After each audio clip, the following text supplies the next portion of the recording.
Fala galera, tudo bem? Por aqui é o professor Lucas Tavares. Estamos novamente no nosso quadro Leituras Obrigatórias, o nosso quadro semanal aqui em nosso canal do YouTube,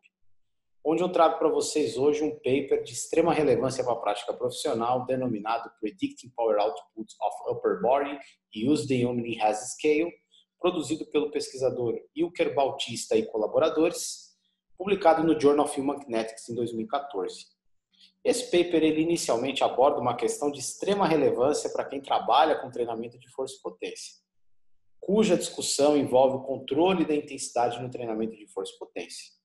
Para quem bem conhece, o controle da intensidade trata de uma variável de extrema relevância, onde esse controle permite adequar as zonas de esforço aplicado durante o treinamento para atender o desenvolvimento de diferentes manifestações da força muscular, como as duas exemplificadas aqui, que seria a força máxima e a potência muscular.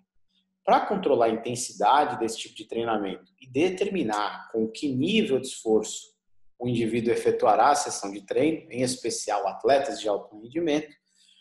há 3 estratégias que são as mais usuais no campo da prática. A primeira delas seria a determinação da intensidade do treinamento a partir da carga relativa a uma repetição máxima, onde se atribui cargas baseadas em valores percentuais a partir do peso levantado em uma única repetição. Uma outra estratégia é o uso da determinação de cargas a partir da velocidade produzida durante a execução do exercício, uma determinada quantidade de peso, onde a partir da variação dessa velocidade existe uma relação com a quantidade de peso posta para o indivíduo efetuar o exercício. E a terceira estratégia seria o uso de medidas subjetivas, tais as quais medidas obtidas por escalas de percepção subjetiva de esforço, onde essas medidas têm como característica refletir o quanto de esforço o indivíduo produz por uma determinada carga aplicada para executar o exercício proposto. Embora essas 3 estratégias sejam amplamente conhecidas, há algumas limitações que são relevantes a serem discutidas. Embora elas sejam amplamente válidas, entretanto, nós temos 3 pontos cruciais para considerar no uso dessas ferramentas. O primeiro ponto crucial é que para a medida do controle relativo à velocidade, até o período em que esse trabalho foi publicado, havia uma grande dificuldade em acesso às tecnologias que permitiam fazer essa medida. Dado o alto custo, havia um acesso limitado para essa tecnologia no cotidiano de profissionais que trabalham com treinamento. Um outro ponto crucial é a condição para a predição da potência mecânica. Pouco se sabia até então o quanto sensível e validado era predizer a potência a partir de medidas obtidas por recursos subjetivos, como é o caso das escalas de percepção subjetiva de esforço de Borg. Não se sabia ao certo quanto essas medidas conseguiriam permitir. O terceiro ponto, que é o desenvolvimento de modelos preditivos ou de equações preditivas para se identificar quanto de potência e com qual velocidade o indivíduo está efetuando exercício a partir de dados de escalas, como é o caso da Omni-Hash Scale, uma escala amplamente validada para controlar a intensidade em exercícios de força. Uma vez que não se sabia o quanto os dados dessas escalas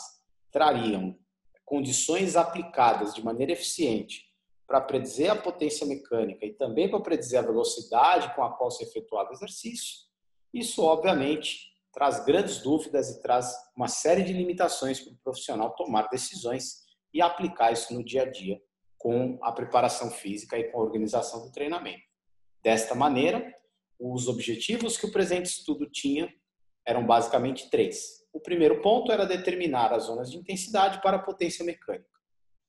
A partir disso, a ideia era determinar o quanto aplicável a Omni-Scale poderia ser para determinar a intensidade dessa zona de potência mecânica a ser produzida a partir da velocidade com a qual o indivíduo executava os exercícios. E o terceiro ponto era desenvolvimento de equações preditivas para a potência mecânica e para a velocidade a partir dos dados que a Omni-Hash Scale permite a gente obter durante a sua aplicabilidade em sessões de treinamento de força. Então, a partir desses 3 objetivos, os autores orientaram um grupo de sujeitos previamente selecionados em condições previamente randomizadas, solicitaram a esses indivíduos executarem exercícios de força, em especial o exercício de supino,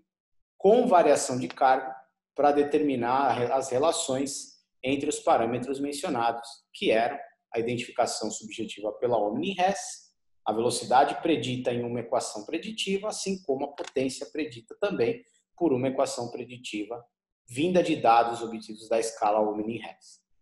Tanto que, inicialmente, os autores apresentam dados bastante relevantes, onde a gente consegue observar que a velocidade média da barra e a percepção obtida com a Omni-Hess Scale apresentou valores relativamente lineares, valores relativamente próximos, ao qual, à medida com que a carga aplicada era aumentada, o valor obtido de percepção na Omni-Hess também aumentava de forma concomitante. Esse tipo de comportamento das medidas apresenta um outro dado relevante, que é o grau de correlação entre a velocidade que esses indivíduos produziam durante a realização do exercício com as diferentes cargas e os valores que eles apresentavam para a percepção da Omni-Hess Scale.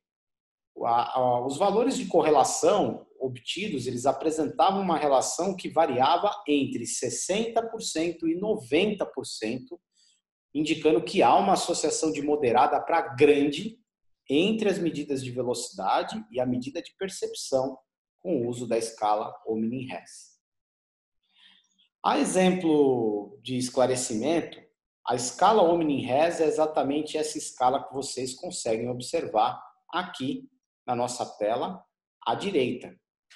A escala à direita é a escala Omni-Hess, classicamente utilizada em sessões de treinamento de força, que a partir desse estudo foi possível obter uma equação preditiva, e essa equação preditiva permitiu uma adaptação dessa escala para descrever diferentes variações de velocidade produzida em função da percepção que o indivíduo apresenta durante o treinamento. Então, a gente pode observar que há uma relação efetiva entre maiores percepções e menores velocidades, assim como também há uma relação muito efetiva entre menores percepções e maiores velocidades. Então, isso justifica a aplicabilidade da Omni-Hess como uma ferramenta para predizer a velocidade aplicada no treinamento. O construto disso fica muito claro nessa imagem, onde a gente consegue ver, inclusive, uma equação preditiva, onde a gente precisa apenas inserir o valor que o indivíduo apresenta de percepção na Omni-Hess, associado a dois indicadores de correção da fórmula, baseados em limites de concordância nos valores obtidos a partir desse cálculo. Então, é possível determinar a velocidade de execução da tarefa a partir da percepção referida pela Omni-Hess. Então, a gente já tem uma ferramenta para predizer essa velocidade. De maneira complementar, os autores observaram também que havia uma variação da potência produzida e calculada por uma equação preditiva,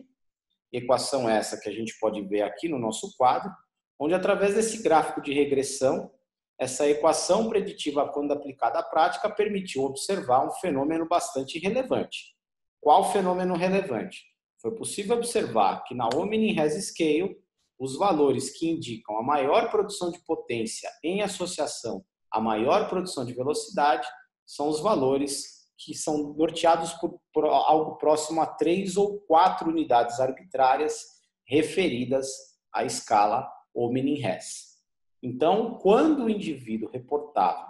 uma intensidade relativa a 3 ou 4 unidades arbitrárias,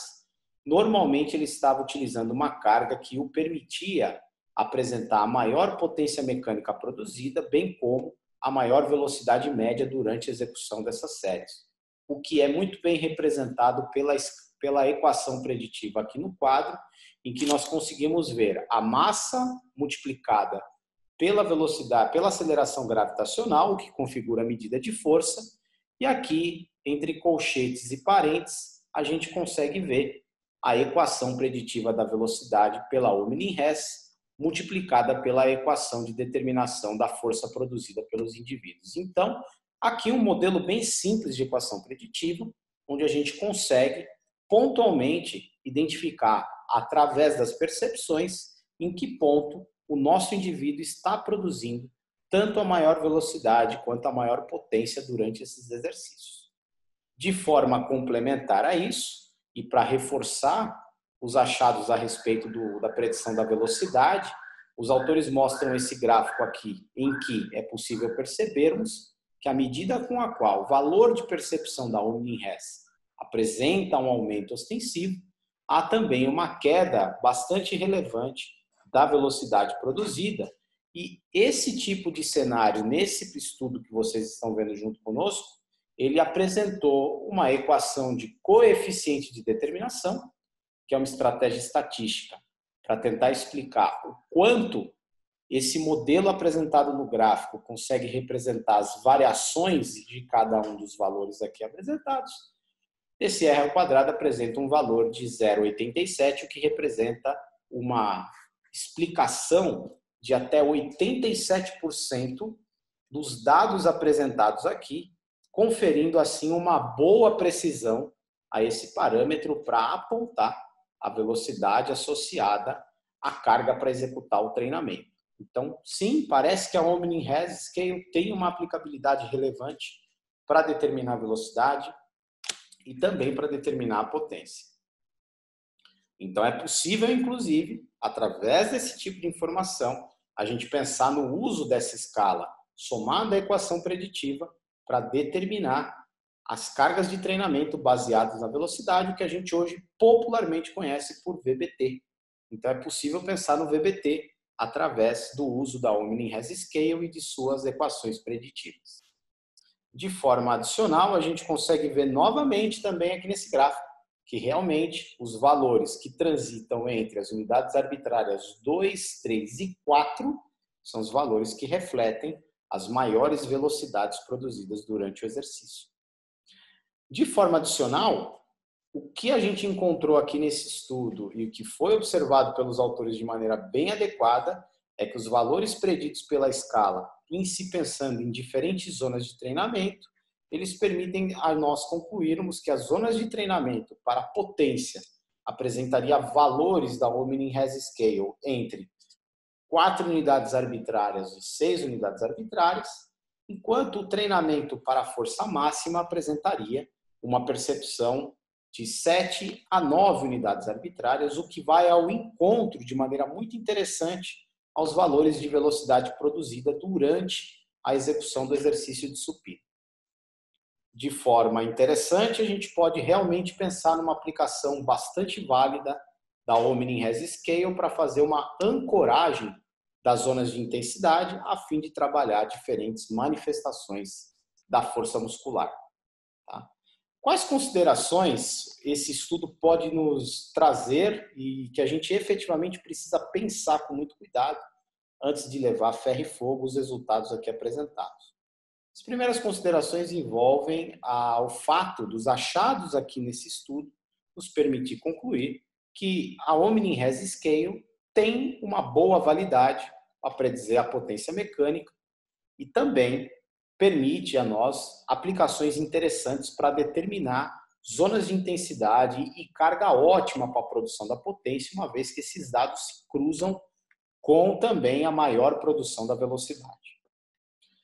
Um outro ponto que a gente deve levar em consideração é que, embora o estudo tenha investigado isso com o exercício de supino, seria prudente que essa investigação fosse replicada com outros exercícios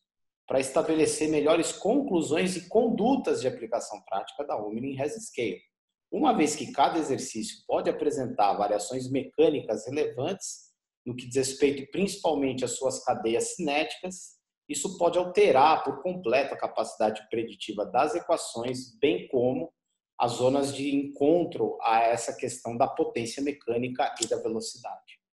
E, por fim, uma última consideração relevante é como toda e qualquer medida subjetiva, há uma necessidade de se estudar de forma um pouco mais detalhada qual é o processo de familiarização que as pessoas precisam se submeter para utilizar essa escala de uma forma adequada, a fim de minimizar erros de medida e também minimizar problemas nas aplicações práticas desse tipo de recurso que apresenta um baixíssimo custo e uma boa validade para ser posto em prática. Eu espero que vocês tenham gostado desse vídeo, eu espero que ele traga informações aí que sejam úteis a vocês. Aproveita, comenta aqui embaixo o que você achou, compartilha com os amigos, passa para quem precisa de mais informações para atualização profissional e para desenvolvimento de práticas mais prudentes. E eu aguardo vocês na nossa próxima leitura obrigatória. Um grande abraço a cada um de vocês.